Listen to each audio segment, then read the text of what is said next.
ಸ್ವಾಸ್ಥ್ಯಸ್ಯ ಸ್ವಾಸ್ಥ್ಯ ರಕ್ಷಣಂ ಆತುರಸ್ಯ ವಿಕಾರ ಪ್ರಶಮನಂ Ayurveda for all ಚಾನಲ್ಗೆ ಸ್ವಾಗತ.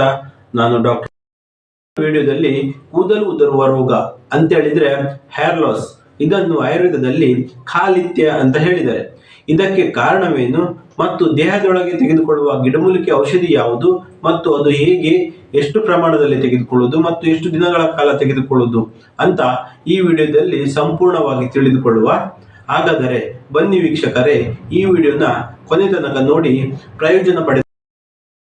ಕೂದಲು ಉದುರುವ ರೋಗಕ್ಕೆ ಕಾರಣ ಏನಂತೇಳಿದ್ರೆ ಅತಿಯಾಗಿ ಅಂತೇಳಿದ್ರೆ ತುಂಬವಾಗಿ ಖಾರ, ಹುಳಿ, ಉಪ್ಪು ಆಹಾರವನ್ನು ತಿನ್ನುವುದು, ಅದೇ ತರ ಮದ್ಯಪಾನ ಮಾಡುವುದು, ಹೆಚ್ಚು ಬಿಸಿಲಿನಲ್ಲಿ ಅಥವಾ ಬಿಸಿ ಜಾಗದಲ್ಲಿ ಕೆಲಸ ಮಾಡುವುದು, ಅದೇ ತರ ಪದೇ ಪದೇ ತುಂಬಾ ಕೋಪಗೊಳ್ಳುವುದು, ಮಾನಸಿಕ ಒತ್ತಡ ಹಾಗೂ ರಕ್ತ ದೃಷ್ಟಿಯಿಂದ ಈ ಕೂದಲು ಉದುರುವ ರೋಗವು ಬರುತ್ತದೆ ಅಂತ ಚರಕರು ಆಯುರ್ವೇದದಲ್ಲಿ ಹೇಳಿದ್ದಾರೆ.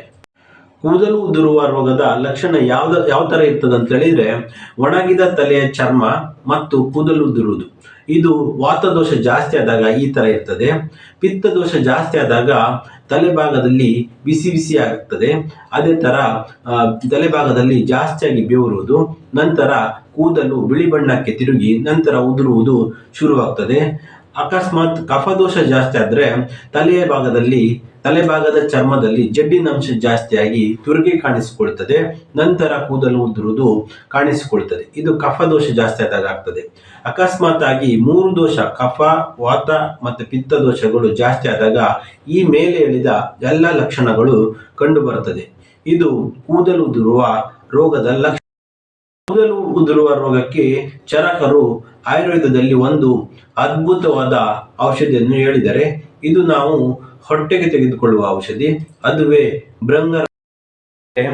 ಭೃಂಗರಾಜ. ನಮಗೆ ರಾ ಡ್ರಗ್ಸ್ ಈ ತರ ಸಿಗ್ತದೆ ಡ್ರೈ ಆಗಿ, ನಮಗೆ ಇದು ಅಮೆಝಾನ್ ಅಲ್ಲಿ ಸಿಗ್ತದೆ. ಇದರ ಬೊಟಾನಿಕಲ್ ನೇಮ್ ಬಂದು ಎಕ್ಲಿಪ್ಟಾ ಆಲ್ಬಾ ಅಂತ. ನಾವು ಅಮೆಝಾನ್ ಅಲ್ಲಿ ಆರ್ಡರ್ ಹಾಕುವಾಗ ಇದನ್ನೇ ಬರಿಬೇಕಾಗ್ತದೆ, ಎಕ್ಲಿಪ್ಟಾ ಆಲ್ಬಾ. ಇಂಗ್ಲಿಷ್ ಅಲ್ಲಿ ಇದನ್ನು ಫಾಲ್ಸ್ ಡೈಸಿ ಅಂತ ಕರೀತಾರೆ, ಫಾಲ್ಸ್ ಡೈಸಿ. ಮತ್ತು ಕನ್ನಡದಲ್ಲಿ ಭೃಂಗರಾಜ. ಇದು ಒಂದು ಸಣ್ಣ ನೆಲದ ಮೇಲೆ ಹರಡಿಕೊಂಡು ಬೆಳೆಯುವ 2 ಅಡಿಗಳಷ್ಟು ಬೆಳೆಯುವ ಏಕವಾರ್ಷಿಕ ಗಿಡವಾಗಿದೆ. ಅಂದ್ರೆ 1 ವರ್ಷಗಳ ಕಾಲ ಬೆಳೀತದೆ.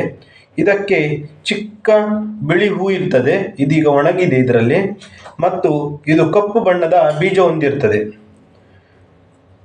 ಇದರ ಯೂಸ್ಫುಲ್ ಪಾರ್ಟ್ ಯಾವುದಂತ ಹೇಳಿದ್ರೆ, ನಾವು ಔಷಧಿಗಾಗಿ ಉಪಯೋಗಿಸುವ ಪಾರ್ಟ್ ಯಾವುದಂತ ಹೇಳಿದ್ರೆ, ಇಡೀ ಗಿಡವನ್ನು ನಾವು ಉಪಯೋಗಿಸಬಹುದು.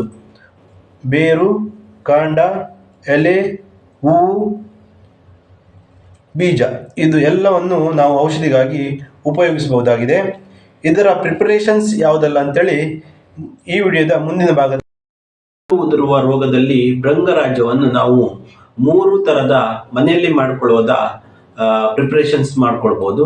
ಅದರಲ್ಲಿ ಮೊದಲನೇದು ಭೃಂಗರಾಜ ಕ್ಷೀರಪಾಕ. ಇದರಲ್ಲಿ ನಮಗೆ ಒಣಗಿದ ಭೃಂಗರಾಜ ಡ್ರಗ್ಸ್ ಬೇಕಾಗ್ತದೆ. ಮತ್ತೊಂದು ಭೃಂಗರಾಜ ಸ್ವರಸ, ಇದರಲ್ಲಿ ಫ್ರೆಶ್ ಪ್ಲಾಂಟ್ ಬೇಕಾಗ್ತದೆ. ಮತ್ತು ಭೃಂಗರಾಜ ಕಲ್ಕ, ಇದರಲ್ಲಿ ಕೂಡ ಫ್ರೆಶ್ ಪ್ಲಾಂಟ್ ಬೇಕಾಗ್ತದೆ. ಭೃಂಗರಾಜ ಕ್ಷೀರಪಾಕ ಮಾಡುವುದು ಹೇಗೆ ಅಂತ ಹೇಳಿದ್ರೆ, 1 ಮುಷ್ಟಿಯಷ್ಟು ಒಣಗಿದ ಭೃಂಗರಾಜವನ್ನು ತೆಗೆದುಕೊಳ್ಬೇಕು. ಅದನ್ನು ನಾವು ಕುಟ್ಟಿ ಪುಡಿ ಮಾಡಿ ಒರಟಾದ ಪುಡಿ ಮಾಡ್ಕೊಳ್ಬೇಕು. ಈ 25 ಗ್ರಾಮಿನಷ್ಟು ಭೃಂಗರಾಜವನ್ನು ನಾವು 50 ml ಹಾಲು ಹಾಕಿ ಮತ್ತು 50 ml ನೀರು ಹಾಕಿ ಕುದಿಸಬೇಕು. ಮಂದಾಗ್ನೆಯಲ್ಲಿ ಕುದಿಸ್ಬೇಕು ಅಂತ ಹೇಳಿದ್ರೆ ಮೈಲ್ಡ್ ಫೈರ್ ಅಲ್ಲಿ ಕುದಿಸ್ಬೇಕು. ನಂತರ 50 ml ಉಳಿಯುವಷ್ಟು ಕುದಿಸ್ಬೇಕಾಗ್ತದೆ. ನಂತರ ಇದನ್ನು ಫಿಲ್ಟರ್ ಮಾಡ್ಕೊಳ್ಬೇಕು. ಆ ಫಿಲ್ಟರ್ ಮಾಡಿ ಉಳಿದ ದ್ರಾವಣವನ್ನು ನಾವು ಬೆಳಿಗ್ಗೆ ಮತ್ತು ರಾತ್ರಿ 50 ml ಕುಡಿಬೇಕಾಗ್ತದೆ. ಈ ತರ 7 ದಿನಗಳ ಕಾಲ. ಸ್ವರಸ ಮಾಡುವುದು ಹೇಗಂತ ಹೇಳಿದ್ರೆ, ಇದಕ್ಕೆ ಹಸಿ ಸಸ್ಯ ಬೇಕಾಗ್ತದೆ, ಫ್ರೆಶ್ ಪ್ಲಾಂಟ್ ಬೇಕಾಗ್ತದೆ. 1-2-3 ಫ್ರೆಶ್ ಪ್ಲಾಂಟ್ ತೆಗೆದುಕೊಂಡು ನಾವು ಅದನ್ನು ಕುಟ್ಟಿ ಪುಡಿ ಜಜ್ಜಿ ಕಲ್ಕ ಮಾಡ್ಕೊಳ್ಬೇಕು, ಚಟ್ನಿ ತರ ಮಾಡಿ. ನಂತರ ಅದನ್ನು ಹಿಂಡಿ ರಸ ತೆಗಿಬೇಕು. ಇದರಲ್ಲಿ 25 ml ನಷ್ಟು ಇದರ ಸ್ವರಸವನ್ನು ನಾವು ಬೆಳಿಗ್ಗೆ ಮತ್ತು ರಾತ್ರಿ 2 ಹೊತ್ತು ಆಹಾರದ ನಂತರ 7 ದಿನಗಳ ಕಾಲ ಕುಡಿಬೇಕು.